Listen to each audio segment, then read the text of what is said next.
అందరికి నమస్కారం. నేను శిరీష. ప్రస్తుతం మనతో పాటు ఉన్నారు ప్రముఖ ఆధ్యాత్మికవేత్త జ్యోతిష్య పండితులు పవన్ కుమార్ శర్మ గారు. గురుగారితో మాట్లాడతాం. నమస్కారం గురుగారు. శ్రీమాత్రే నమః.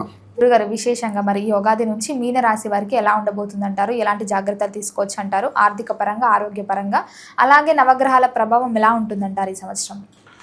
శివాయ గురవే నమః. శ్రీ మహాగణాధిపతయే నమః. మీనరాశి వారిని ఈ సంవత్సరం మనం గమనిస్తే ఇందులో ఉండే నక్షత్రాలు పూర్వాభాద్ర నక్షత్రం 4వ పాదం, ఉత్తరాభాద్ర నక్షత్రం 4 పాదాల వారు, రేవతి నక్షత్రం 4 పాదాల వారు ఈ మీనరాశి కిందకి వస్తారు. వీళ్ళ యొక్క స్థితిని మనం గమనించినట్లయితే 4వ స్థానంలో ఉన్నటువంటి గురుడు రజితమూర్తిగా ఉన్నాడు. అర్ధాష్టమ గురుడు ఉన్నటువంటి దోషం ఉన్నది. అయినప్పటికీ మంచి ఫలితాలే ఇస్తూ ఉన్నాడు. తర్వాత పంచమ స్థానంలోకి ప్రవేశిస్తాడు. పంచమ స్థానంలోకి వెళ్ళడం, ఉచ్చస్థితిలోకి వెళ్ళడం అనేటటువంటిది కొద్దిగా మీనరాశి వాళ్ళకి ఉపశమనంగా మనం చెప్పవచ్చు. ఏలినాటి శని ప్రభావాన్ని, వ్యయంలో ఉన్నటువంటి రాహు ప్రభావాన్ని పొందుతూ ఉన్నటువంటి యొక్క ఈ రాశి వారికి ఇప్పుడు కొద్దిగా ఊరట కలుగుతుంది అని చెప్పుకోవచ్చు. ఎప్పుడైతే జన్మస్థానంలో ఉన్నటువంటి శని భగవానుడు పూర్తిగా యోగించడం లేదో, ఏ స్థానంలో ఉన్నటువంటి రాహువు యోగించడం లేదో, మరి 6వ స్థానంలో ఉన్నటువంటి కేతువు బ్రహ్మాండంగా యోగిస్తున్నాడు. 4వ స్థానంలో ఉండి గురుడు ఇప్పటిదాకా యోగిస్తున్నాడు.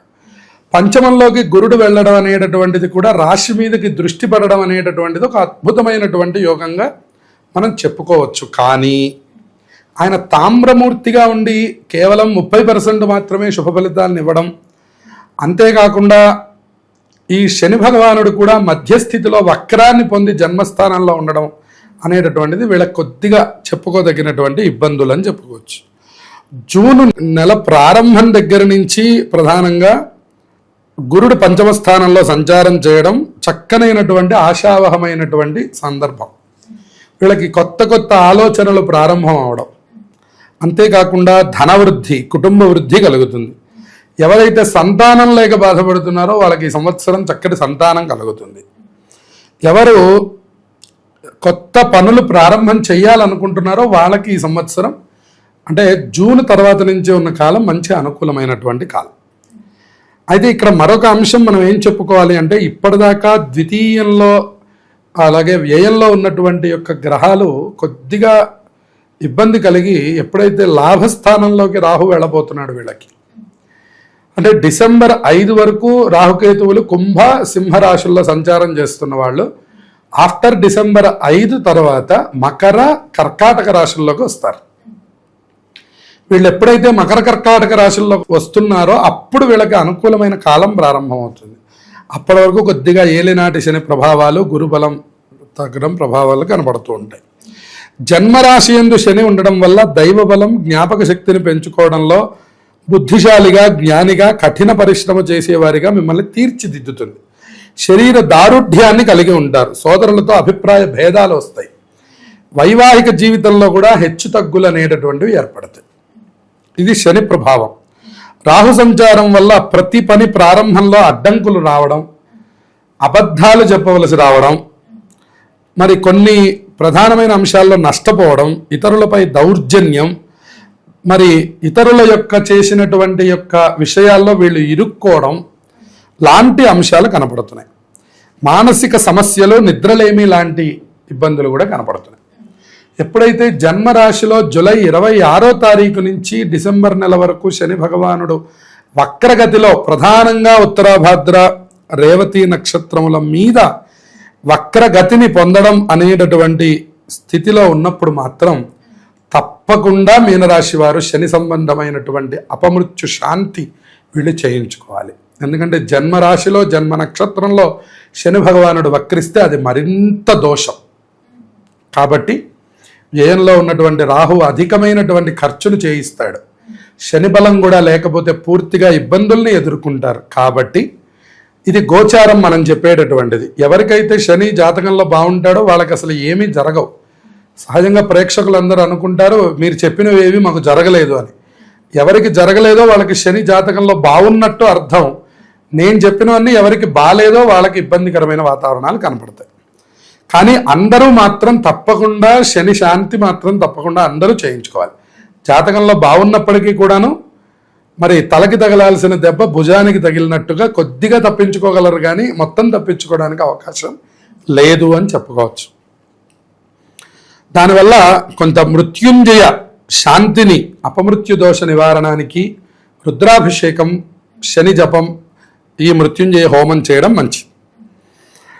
కొంతమంది మానసికమైనటువంటి శాంతిని కోల్పోవడం వల్ల మరి కొద్దిగా ఎక్కువ డిప్రెషన్లోకి వెళ్ళిపోయేటటువంటి అవకాశాలు కూడా కనపడుతున్నాయి.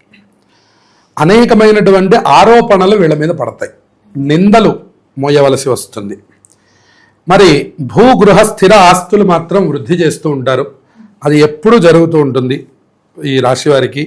వ్యాపారాల్లో పెట్టినటువంటి పెట్టుబడులు లాభదాయకంగానే ఉంటాయి, నష్టం కనపడడం లేదు ఎక్కువ. అలాగే ఇనుము వ్యాపారస్తులకి, సివిల్ వ్యాపారస్తులందరికీ బాగా కలిసి వచ్చే సమయంగానే చెప్పాలి. వాళ్ళు పెట్టిన పెట్టుబడులు లాభాలను తెస్తాయి.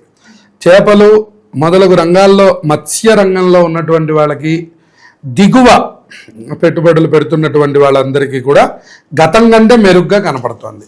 రైతులకు పంట కలిసి వస్తుంది. పరిశోధనా రంగం వారికి నూతన ఆవిష్కరణలు చేయడం వల్ల మంచి గుర్తింపు లభిస్తుంది. గాయకులు, సాహిత్య కళారంగంలో ఉన్నటువంటి వాళ్ళకి మంచి గుర్తింపు వస్తుంది. రచయితులకు, పుస్తక వ్యాపారస్తులకు, స్టేషనరీ వ్యాపారస్తులకు బాగా కలిసి వస్తుంది. తర్వాత రాజకీయ నాయకులకు ప్రజా సంబంధాలన్నీ బలపరుచుకొని మీ కీర్తి ప్రతిష్టలు పెరుగుతాయి. అలాగే అన్ని రంగాల వారికి మనం ఒకసారి గమనించుకున్నట్లయితే ద్వితీయార్థం వరకు చాలా బాగుంది. ప్రధానంగా ఉత్తరాభాద్ర రేవతి నక్షత్రం వాళ్ళు మాత్రం నేను చెప్పిన జూలై 26వ తారీఖు నుంచి డిసెంబర్ నెల వరకు కొద్దిగా జాగ్రత్తలు తీసుకుంటే అన్ని శుభాలు ఈ రాశి వారికి కలుగుతాయి. ఉద్యోగ వ్యవస్థలో ఉన్న వారికి ఎలా ఉంటుందంటారు? ప్రమోషన్స్ వచ్చే అవకాశం ఏమైనా ఉందంటారు? ప్రధానంగా ప్రమోషన్కి చాలా పూర్తి అవకాశం ఉంది. ఉద్యోగస్తులకు కూడా, లేని వాళ్ళకి ఇప్పుడు ఉద్యోగాలు దొరికేటటువంటి అవకాశాలు. మరి కలిసి వచ్చే సంఖ్య ఏంటంటారు? వీళ్ళకి 7 అదృష్ట సంఖ్యగా ఈ సంవత్సరం చెప్పవచ్చు. 7తో ప్రారంభించినా, 7తో ముగించినా, 7 సంఖ్య ఉండేటి చూసుకున్నా మంచి యోగాలు కలుగుతాయి. మరి వీళ్ళకి కలిసి వచ్చే రోజు ఏంటంటారు? ప్రధానంగా ఈ రాశి వారికి మంగళ, గురు వారాలు బాగా కలిసి వస్తున్నాయని చెప్పవచ్చు. ఆ రోజుల్లో చేసే పనులు వీళ్ళకి మరింత విజయాన్ని తెచ్చిపెడతాయి. మరి ఈ సంవత్సరంలో దేని పట్ల జాగ్రత్తగా ఉంటే బాగుంటుందంటారు? ప్రధానంగా పెట్టుబడులు పెట్టడం కానీ, అలాగే ఇతరుల వ్యాపారాల్లో మనం ఏదైనా దూరడం కానీ అనవసరంగా దానివల్ల నీలాప నిందలు మోయవలసి వస్తుంది, ఆరోపణలు. అందువల్ల అట్లాంటి విషయాల్లో జాగ్రత్తలుగా ఉండడం, అధిక మొత్తంలో డబ్బులు అప్పు ఇవ్వడం కానీ, అప్పు చేయడం కానీ, రెండిటి పట్ల కూడా వీళ్ళు ఇబ్బందులను ఎదుర్కొంటున్నారు. కాబట్టి మొత్తం మీద ఆర్థిక, ఆరోగ్య విషయాల్లో జాగ్రత్తలు తీసుకో. మరి ప్రభుత్వ ఉద్యోగం కోసం ఎవరైతే ప్రయత్నిస్తున్నారో వారికి అవకాశాలు ఉన్నాయంటారా? వాళ్ళకి అవకాశాలు బాగానే ఉన్నాయి, కానీ శని యొక్క దోషం వల్ల అవి పూర్తిగా సక్సెస్ అవుతాయని చెప్పడానికి అవకాశం లేదు. మరి కుటుంబ వాతావరణం ఎలా ఉంటుందండి? కుటుంబ వాతావరణం అనుకూలంగానే ఉంది. గతం మీద మెరుగ్గా ప్రవర్తించి మిమ్మల్ని మీరు దిద్దుకునేటటువంటి ప్రయత్నాన్ని చేస్తారు. మరి గురుగారు, అన్ని రంగాల మనం పరిశీలిస్తే ప్రథమార్థం బాగుంటుందంటారా, ద్వితీయార్థం బాగుంటుందంటారా? ప్రధానంగా కొంతలో కొంత ద్వితీయార్థమే బాగుంది అని చెప్పుకోవాలి. తో పాటుగా ఈ వక్రగతిలో ఉన్న శనిని ప్రధానంగా దృష్టి పెట్టి బాగు చేసుకోవాల్సిన అవసరం ఉంది.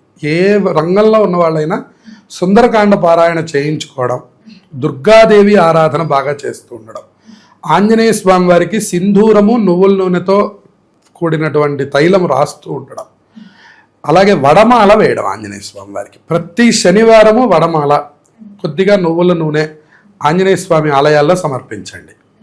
తో పాటుగా దుర్గాదేవి ఆరాధనని బాగా చేస్తూ ఉండండి ప్రతి మంగళవారం. ఈ రెండిటి ద్వారా ఈ రాశి వాళ్ళు ఈ సంవత్సరం విజయాన్ని పొందుతారు. గురుగారు, మొత్తం మీద ఈ సంవత్సరంలో మీనరాశి వారికి ఎలా ఉంది, ఎలాంటి జాగ్రత్తలు తీసుకోవాలో తెలియజేసినందుకు ధన్యవాదాలండి.